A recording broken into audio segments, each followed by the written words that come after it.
reading aloud for you from my novella Goddess. Chapter 74.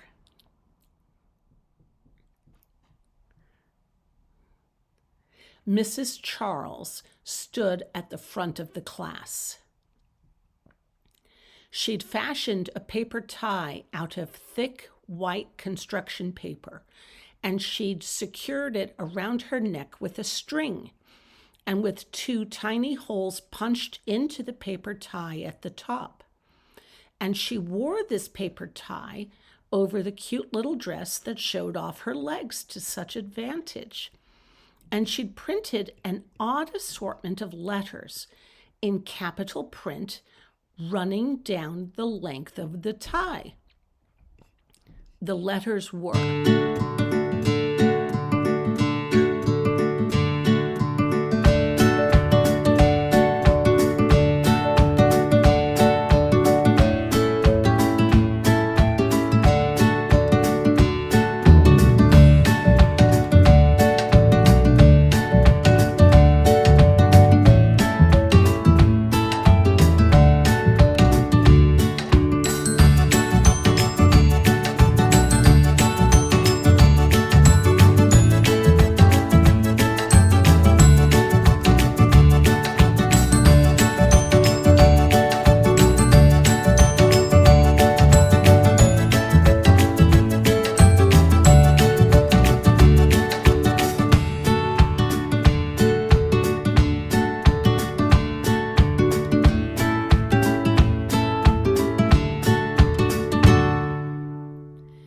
Mrs. Charles held a book open in front of her.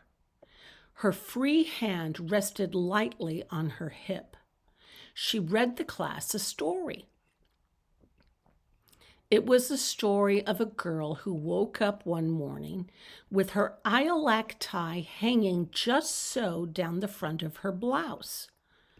The girl's lilac tie was crisp and new, pretty and clean. Mrs. Charles told the class that the letters were an acronym for the words, "I am loving and capable."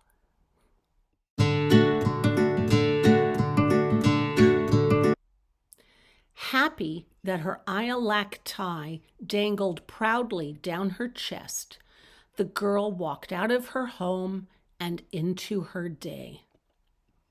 At first, the tie remained intact and in good condition.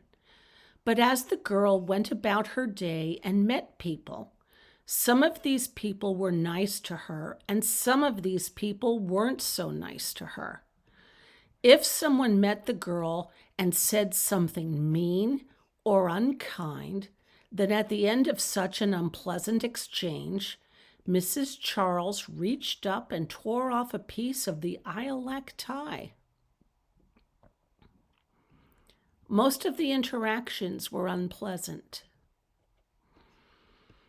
After every unhappy exchange that the girl endured, Mrs. Charles tore off more and more bits and sections of the lilac tie until, by the time Mrs. Charles reached the end of the story, the lilac tie was shredded to bits and parts of the letters missing.